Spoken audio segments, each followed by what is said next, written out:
بعد میں حضرت علامہ اقبال رحمتہ اللہ علیہ کی والدہ نے اپنے باپ کی دی ہوئی رقم سے ایک بکری خریدتے ہیں اور اس کی دودھ سے خود بھی پیتے ہیں اور اپنے بچے کو پلاتے ہیں. جتنا تقویٰ ان کی والدہ نے اختیار کیا تو بعد میں چاہ کر قوم کو نسل کو علامہ اقبال ملے ہیں. ایسے اونچے عزائم ایسی اونچی تربیت اس جماعت کی برکت سے ہوتی ہے. ہندوستان میں تو ہندوستان ہے، عرب میں کیسے کیسے واقعات ہیں اس جماعت کے. جب عرب متحدہ جماعت روس میں جاتی ہے تو ایسی مسجد میں جاتی ہے جہاں تالا پڑا ہوا ہے.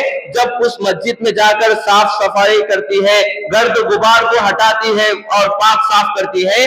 جب اذان کا وقت آتا ہے تو جب اذان دی جاتی ہے اس مسجد میں، تو جب اذان کی آواز اس مسجد سے نکلتی ہے تو اس مسجد کے پڑوسی میں 80 سال کی بوڑھی عورت جب اس مسجد سے اذان کی آواز سنتی ہے تو فوراً گھر سے باہر نکلتی ہے اور مسجد میں آ کر پوچھتی ہے، کون ہو تم لوگ، کون ہو تم لوگ، کہاں سے آئے ہو؟ میری عمر 80 سال ہے، 70 سال سے میں اس مسجد کو دیکھ رہی ہوں، کسی مسلمان کا قدم اس مسجد کی طرف نہیں اٹھا، کبھی اس مسجد کے آواز اذان کی میں نہیں سنی ہوں، لیکن 80 سال کے بعد جب اذان کی آواز اس مسجد سے میں سنی تو مجھے اپنا بچپن یاد آ گیا. اس طرح وہ عورت بوڑھی کہہ کر رونے لگ گئی ہے. یہ سب ویران مسجدوں کو آباد کرنے والی جماعت ہے. ویران مسجدیں، ایک بابری مسجد ہمارے ہاتھ سے چھوٹ گئی ہے کتنی کوششوں کے بعد بھی، لیکن ہم اپنے علاقے میں رہتے ہوئے اپنی مسجد کی آبادی کی فکر نہیں کریں گے تو بہت افسوس کی بات ہے. اسی طرح ایک دوسرا واقعہ ملتا ہے کہ امریکہ کے 50 پر 2 صوبے کے لوگ جب ایک جماعت میں آتے ہیں اور وہ تقاضا رکھتے ہیں کہ 10 لوگوں کی جماعت بلکہ 10 جماعتیں ہمارے امریکہ کو بھیجو، اور وہ شکایت کرتے ہیں ہم امریکہ ہیں اور پاورفل کنٹری ہے، ہم نے کئی مشنوں کو ایجاد کیا، ہماری مشنوں سے تو تم نے فائدہ اٹھایا، لیکن تم بھی کیسے لوگ ہیں؟ ایک اللہ کا کلمہ تمہارے پاس موجود تھا، تم آ کر ہم کو وہ کلمہ نہیں سکھائے ہیں، اور آئے بھی ہیں تو تاخیر سے، لیٹ سے آئے ہیں. اگر تم جلدی آ جاتے تو ہمارے ماں باپ کلمہ پڑھ کر مسلمان ہو جاتے تھے. آپ کے دیر سے آنے کی وجہ سے ہمارے ماں باپ کی خبر عیسائی قبرستان میں بنی ہے، ہمارے رشتہ دار یہودی بن کر عیسائی بن کر انتقال کر گئے ہیں. یہ امریکہ کی ایک صاحب کا اور ان کا تقاضا ہے. اور اسی طرح فلپینز جو مشہور گاؤں ہے، وہاں ایک دور میں مسلمان بہت آباد تھے. دور ایسا پلٹا، اب مسلمان عیاش بن گئے، آوارہ بن گئے، دین و شریعت سے دوری اختیار کر لی. تو پھر جب فلپینز میں مسلمانوں کی جماعت جاتی ہے 1970 پر 6 میں پہلی جماعت جاتی ہے، 1970 پر 6 سے لے کر 1990 پر 3 تک وہاں جماعت محنت کرتی ہے، ان مسلمانوں کو پھر مسلمان پکے سچے مسلمان بناتی ہے. تو ان 10-15 سال کی محنتوں میں 1 لاکھ مسلمان توبہ تائب ہو کر وہ 1 لاکھ مسلمان اپنے پوری زندگی وقف کر دی جماعت کے لیے اور نیک لوگوں کو اللہ کی راہ پر بلانے کے لیے. اسی طرح فرانس کے لوگ بنگلہ دیش کے اجتماع میں آئے، آ کر وہاں ایک آدمی شکایت کرنے لگا اور اٹھ کر کہنے لگا جماعت والوں سے کہ تم مجرم ہو. کیوں؟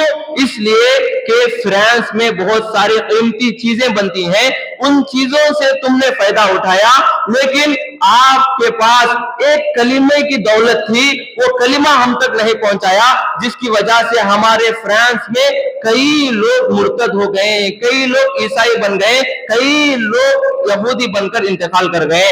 یہ اس فرانس آدمی کا شکایت تھی، بلکہ اس کا تقاضا جو رکھا گیا ہے بنگلہ دیش کے اجتماع میں.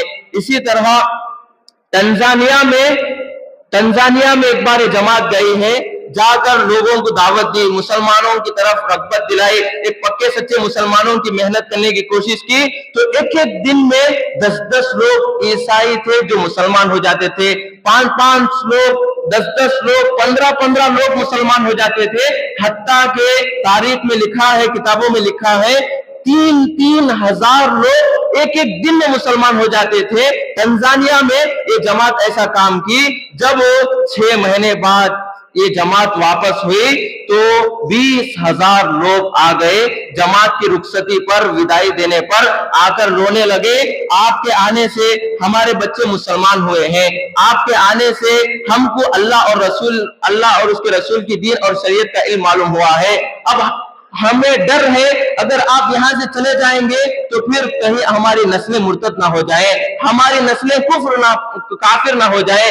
اس وجہ سے وہ طلب یہ کر رہے تھے, آپ کو اگر ہمارا مال چاہیے تو ہم اپنا مال دینے کے لیے تیار ہیں, اگر ہماری بیویاں چاہیے تو ہماری بیویاں دینے کے لیے تیار ہیں, لیکن آپ خدا کا واسطہ اب اس تنزانیہ سے آپ واپس مت جائیے. اس طرح وہ مطالبہ کر رہے تھے تنزانیہ کے لوگ. اور اسی طرح 1952 میں انگلینڈ میں جماعت گئی ہے. انگلینڈ میں اس دور میں صرف 2 مسجدیں تھی.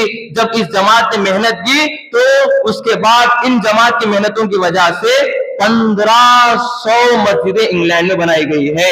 اس میں سے 100 مسجدیں وہ ہیں جو پہلے چرچ تھی, ان کی محنتوں سے وہ 100 مسجدیں جو چرچ سے بدل کر مسجدیں بنی ہیں. اور اس کے بعد ایک بڑا چرچ تھا, جب وہ لوگ بیچ رہے تھے تو مسلمانوں کے پاس اتنا پیسہ نہیں تھا کہ اس بڑے چرچ کو مول کر مسجد بنائے.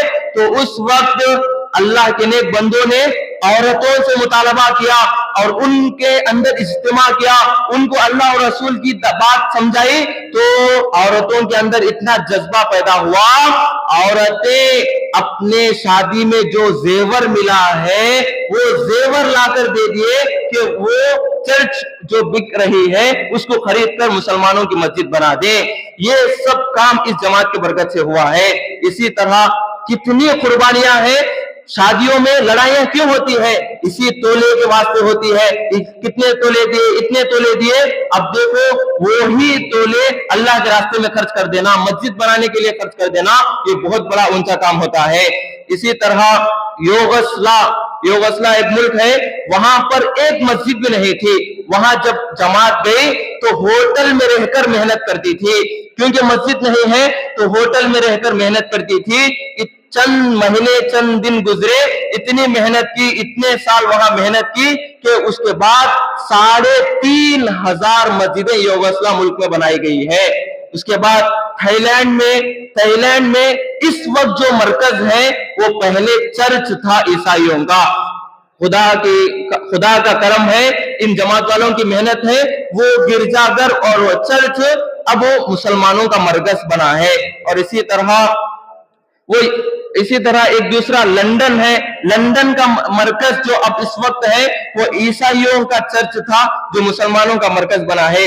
اور اسی طرح کینیڈا میں ایک بڑا مدرسہ ہے, وہ پہلے یہودیوں کا مدرسہ تھا, اب وہ مسلمانوں کا اہل سنت والجماعت کا مدرسہ بنا ہے. اور اسی طرح لیبیا میں 30 مسلمان ہوئے اور 30,000 لوگ جو پہلے مسلمان تھے لیکن عیسائیوں کی دعوت پر مرتد ہو گئے تھے, وہ 30,000 لوگ اس جماعت کی برکت سے توبہ تائب ہو کر پھر مسلمان ہو گئے ہیں. اسی طرح اور بھی بہت سارے واقعات آتے ہیں. فلپینس کی ایک جماعت ہے, وہ فلپینس کیسا شہر ہے آپ لوگ جانتے ہیں, عریانیت بے انتہا ہے, ننگا پن, ننگی ناچ, زنا جہاں عام ہے وہاں یہ جماعت جا کر محنت کی, عورتوں کو دین سکھانے کی کوشش کی. مستورات کی جماعتیں وہاں نکلی. مستورات کا اجتماع جب ہوا تو اجتماع میں ایسا بیان ہوا جب وہاں کی عورتیں جو بغیر برقع کے آ گئی تھی, جہاں پردہ اس کا کوئی خیال ہی نہیں تھا, تو اس اجتماع میں 60 عورتوں نے اپنے گھر والوں کو میسج کر کے بتایا ہم کو برقع لگا کر دو, اس وقت تک ہم یہاں سے نہیں اٹھیں گے. یہ سب اس جماعت کی برکتیں ہیں. اللہ تعالیٰ نے کتنے کام اس جماعت والوں سے لیے ہیں. پہلے لوگ کیسے تھے, پہلے کی زندگی دیکھ لو, اب کی زندگی دیکھ لو. پہلے لوگ دیکھے تو ڈرتے تھے, یہ گنڈا ہے, یہ روڑی ہے, فلاں ہے, لیکن اس جماعت کی برکت سے اب وہی لوگوں سے دعائیں کرواتے ہیں, وہی لوگوں سے منت سماجت کراتے ہیں. جس کے آنے سے اطاعت ہوتی تھی اسی کو اب گھر بلا کر دعوت دیتے ہیں, ان سے اپنے بچوں کی شادی کے سلسلے میں دعائیں گزارتے ہیں. اور اتنا روتے ہیں یہ لوگ کہ ہفتہ واری اجتماع میں شب گزاری کے سلسلے میں ہو اور محلے وغیرہ میں جا کر ہو، جس طرح باپ اپنے اولاد کے لیے بھی اتنا نہیں رویا ہوگا جتنا یہ لوگ اس محلے کی خیر خواہی کے خاطر اور برتری کے خاطر ہوتے ہیں۔ یہ سب محنتیں ہیں، اور آخر میں ایک بات کہہ کر اپنی بات کو سمیٹ لیتے ہیں، وہ یہ ہے، اب دیکھو یہ جماعت کا کام ہر قبیلے میں، ہر طبقے میں کیا گیا ہے، حتیٰ کہ سماج میں معذوروں کا طبقہ جو ہوتا ہے، جسے ہینڈ کلر جو کہتے ہیں، جو گونگا ہوتا ہے، بہرا ہو جاتا ہے، اسے عام طور پر اس کی محنت نہیں کی جاتی ہے، لیکن اس کے گھر پہنچ کر، حافظ پہنچ کر اور اس کے دکان پہنچ کر ان لوگوں کو بھی داعی بنانا، اتنا داعی بنانا، ہم لوگ زبان رکھ کر بھی اتنی محنت نہیں کر پاتے ہیں، اللہ اور اس کی رسول کی تعریف نہیں کر پاتے ہیں۔ اس جماعت کی برکت سے وہ گونگے لوگ ہیں جو بات بھی نہیں کرنا آتا، لیکن مرکز میں، جماعت میں کھڑے ہو کر اشاروں سے اللہ کی تعریف کرتے ہیں، نبی پاک صلی اللہ علیہ وسلم کی حدیثیں سناتے ہیں۔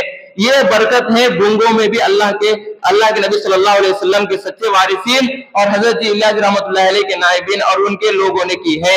اسی طرح سماج میں ایک ایسا طبقہ ہے جس سے ہم نفرت کرتے ہیں، اگر وہ گاڑی کے سامنے آ گیا تو چہرہ چھپا کر چلے جاتے ہیں، جسے خواجہ سریا نامی طبقہ کہتے ہیں، موٹی زبان میں چھکے لوگ جسے کہتے ہیں۔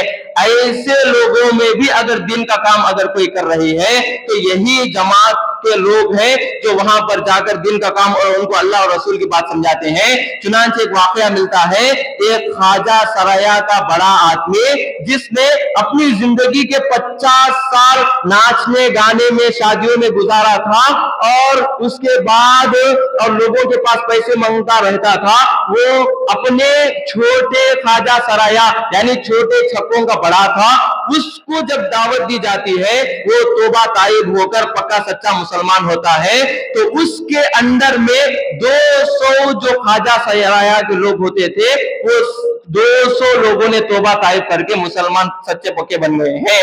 اتنی محنت ان اللہ کے بندوں سے اللہ نے لی ہے۔ تو اس واسطے اب آخری بات یہی ہے، اب جو کرپے کا اجتماع ہونے والا ہے، اس میں ہم چڑھ بڑھ کر حصہ لینا ہے، خدمت اور تعاون کرنے کی اب اس وقت بہت بڑی ضرورت ہے۔ اس لیے جو آدمی سورج کو تھوکتا ہے وہ سورج بدنام نہیں ہوگا، اس کے منہ پر ہی تھوک گرتا ہے۔ اگر کوئی سورج کو گرد آورود ڈالنا چاہے تو سورج کو ذرے برابر نقصان نہیں ہوگا، اس کا چہرہ بھی گرد و غبار ہو جائے گا۔